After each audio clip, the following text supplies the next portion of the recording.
कहानी की शुरुआत होती है एक खुले मैदान में, जहां माइकल आसमान के खूबसूरत रंग देख रहा है। अचानक एक गोली चली और एक औरत चीखी, जिसके बाद माइकल झट से उठ गया और समझा कि ये सब सिर्फ एक सपना था। उस रात वो कसीनो में गया जहां वो पिछले 3 महीने से काम कर रहा है। इतने दिनों में उसने पूरा कसीनो अच्छे से याद कर लिया था। हर कैमरा कहां पर है, हर एक एम्प्लॉय का रूटीन क्या है, सब कुछ। उसने सबके साथ दोस्ती कर ली थी, उनकी पसंद नापसंद आदतें सब कुछ पता था उसे। अब तो वो बड़े बड़े वीआईपी क्लाइंट्स को भी सर्व करने लगा, जहां उसे कई बार बहुत खुफिया बातें सुनने को मिल जाती। अपनी शिफ्ट खत्म होने के बाद माइकल ने अपने चेहरे से मेकअप हटाया। उसने अपना चेहरा बिल्कुल बदल रखा था। कोई बता ही नहीं सकता कि ये सेम आदमी है। असल जिंदगी में वो एक ठग है जो लोगों को बेवकूफ बनाकर उनसे पैसे लूटता है। वो कसीनो में छुप कर इसीलिए काम कर रहा था ताकि अंदर की पूरी जानकारी ले सके। 3 महीने तक यहाँ लगातार काम करने से उसने मशीन और टेबल्स में छोटे छोटे गैजेट्स लगा दिए थे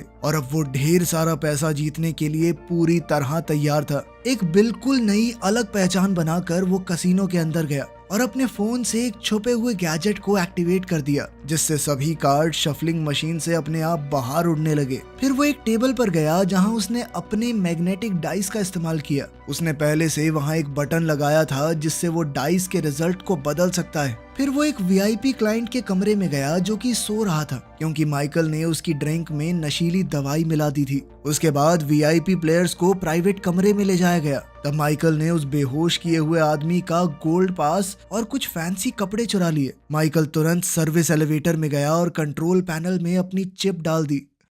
जब एक एम्प्लॉय नए कार्ड्स को ले जा रहा था तो माइकल ने वीआईपी बनकर कहा कि कोई साला मुझे गलत फ्लोर पे छोड़ गया है, तुम सब की कंप्लेंट करूंगा मैं, ठीक है। जिसके बाद एम्प्लॉय थोड़ा डर गया और उसने कहा कि सर मैं लेकर चलता हूं आपको। लेकिन तभी माइकल ने अपने फोन की मदद से लाइट्स और एलिवेटर को बंद कर दिया। इस बात से एम्प्लॉय और घबरा गया कि वीआईपी अब और परेशान हो जाएगा और अब वो मदद बुलाने लगा कि जल्द से जल्द लिफ्ट को ठीक करो। इस सब के बीच ही माइकल ने बड़ी चालाकी से अपना बॉक्स वहां रख दिया और असली कार्ड्स हटा दिए। फिर सब कुछ वापस से ऑन करके वो वीआईपी रूम में गया, जहां एलेक्स नाम का एक आदमी भी है। माइकल ने स्पेशल चश्मे पहने थे जिससे वो कार्ड्स के नंबर देख सकता है। गेम शुरू हुई तो वो हर बार नहीं जीता ताकि शक न हो और दूसरे लोग और ज्यादा बेट लगाएं। फिर उसने बड़ी चालाकी से अपने कार्ड्स बिल्कुल परफेक्ट बना दिए और सारा पैसा लगा दिया। बाकी सब ने भी उसको देखते हुए सारे पैसे लगा दिए। अब वो एक ही झटके में करोड़ों जीतने वाला था। लेकिन तभी अचानक उसके पत्ते फिर से बदल गए।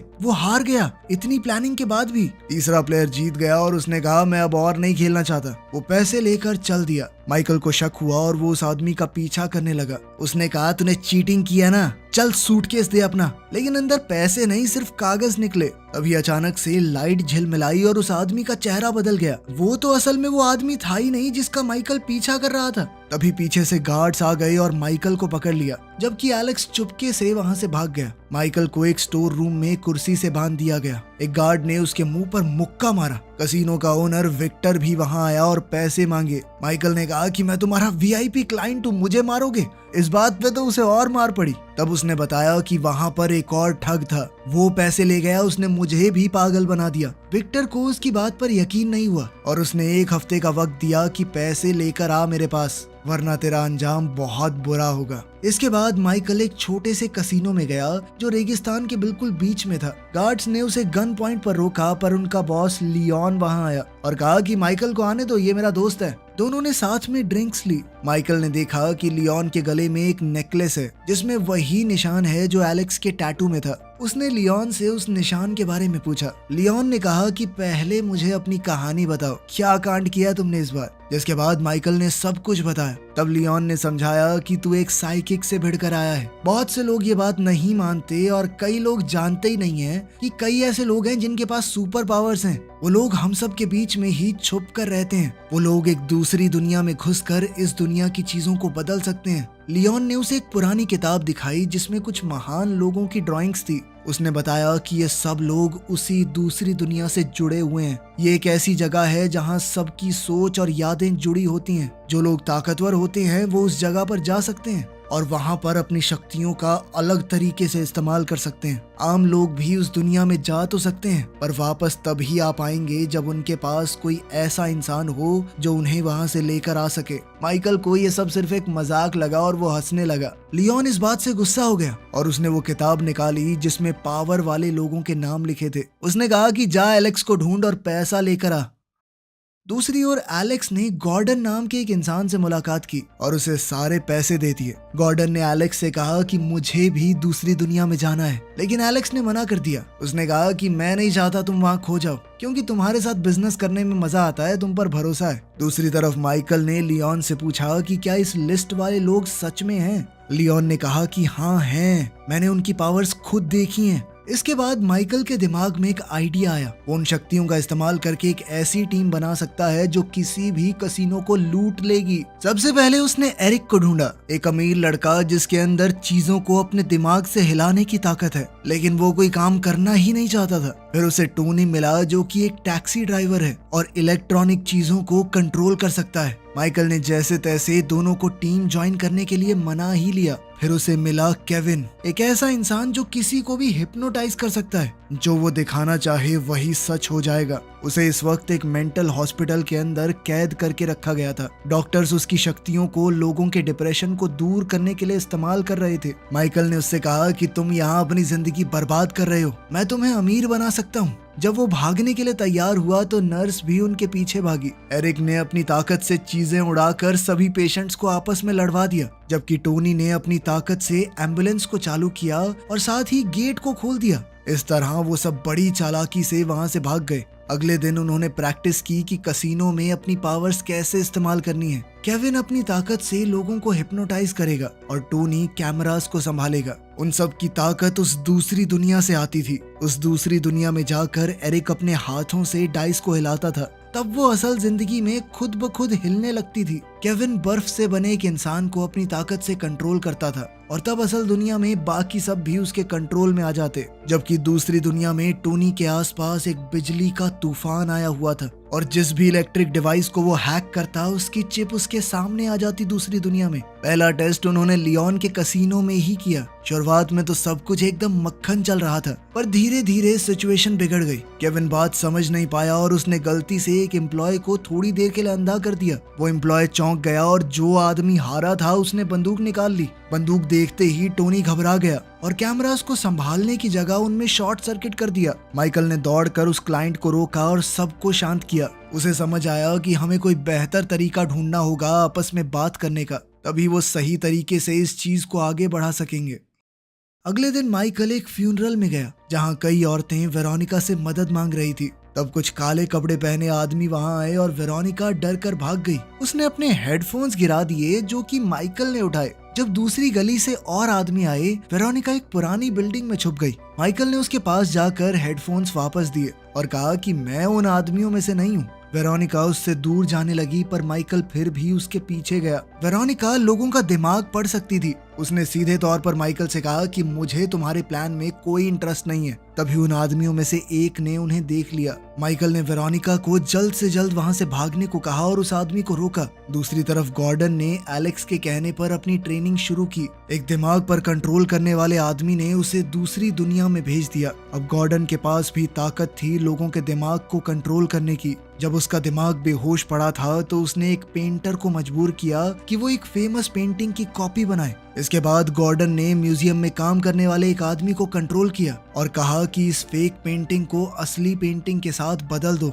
जब असली पेंटिंग दूसरे म्यूजियम में भेजी जाने वाली थी, जब नकली पेंटिंग को एक वैन में ले जाया जा रहा था, तब गॉर्डन अचानक से होश में आ गया। उसने उस कंफ्यूज हो चुके पेंटर से असली पेंटिंग थोड़े से पैसे देकर खरीद ली। जिन लोगों को उसने अपने दिमाग से कंट्रोल किया था उन्हें कुछ भी याद नहीं रहा। उधर माइकल ने वेरोनिका को अपने साथ काम करने के लिए मना लिया था और जल्द ही उसे अपनी टीम से मिलवाया। उसने बताया कि वेरोनिका दिमाग पढ़ सकती है और अपनी बात को बिना कहे दूसरों के दिमाग में डाल भी सकती है। वो माइकल की सभी बातों को सभी लोगों तक पहुंचाएगी उस वक्त जब वो कसीनो में खेल रहे होंगे। प्रैक्टिस करने के लिए माइकल ने वेरोनिका से कहा कि दूसरी दुनिया में जाओ दूसरी दुनिया उसके लिए एक अजीब सा जंगल था। फिर माइकल ने अपने दिमाग में सोचा कि एरिक शहर के सबसे बड़े घंटे को हिलाए। वेरोनिका ने ये सोच एरिक तक पहुंचा दी और एरिक ने बिल्कुल वैसा ही किया। उसके बाद माइकल ने चाहा कि दो लोग दौड़ते हुए मदद के लिए चिल्लाएं। वेरोनिका ने ये सोच केविन को भेज दी और केविन ने तुरंत अपनी शक्तियों से ऐसा कर दिया।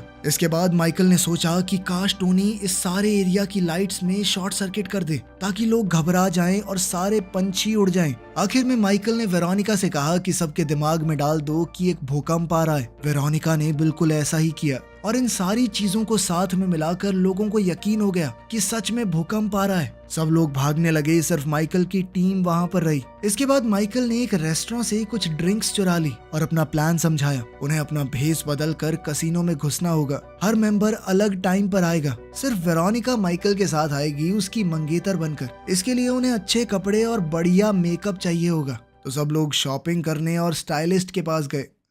2 दिन बाद टीम कसिनो पहुंच गई। माइकल ने खेलना शुरू किया और वेरोनिका ने बिल्कुल शांत रहकर उसके दिमाग को पढ़ना ताकि वो उसकी सोच को बाकियों तक भेज सके। टोनी अपनी बारी खेलते हुए कैमरास को कंट्रोल कर रहा था। एरिक माइकल के खिलाफ खेलने वालों में था और जानबूझकर सबको हरवा रहा था ताकि माइकल जीत सके। जब माइकल काफी सारा पैसा जीत गया तो वो और वेरोनिका दूसरे टेबल पर गए जहाँ केविन एम्प्लॉय को कंट्रोल कर रहा था। शुरू में सब कुछ सही चला पर फिर एरिक ने ज्यादा शराब पी ली और बार बार हार कर तंग आ गया। उसने कसिनो में घूमने वाली एक मशीन को खुद ब खुद कंट्रोल करके सारा पैसा जीतना शुरू कर दिया। वो वेरोनिका की मदद से अपनी मन की बात भेजने की बजाय सीधे सीधे माइकल से बातचीत करने लगा। टोनी भी ओवर एक्साइटेड हो गया और एक साथ बहुत सारी मशीन्स को कंट्रोल करने लगा। एक के बाद एक सब में जैकपॉट निकल रहा था उसका। इससे गार्ड्स को शक हो गया। उन्होंने एरिक और टोनी को पकड़ लिया। जब गार्ड्स उन्हें लिफ्ट तक लेकर आए तो बाकी टीम वहीं पर मौजूद थी। केविन ने गार्ड्स को हिप्नोटाइज करके वापस भेज दिया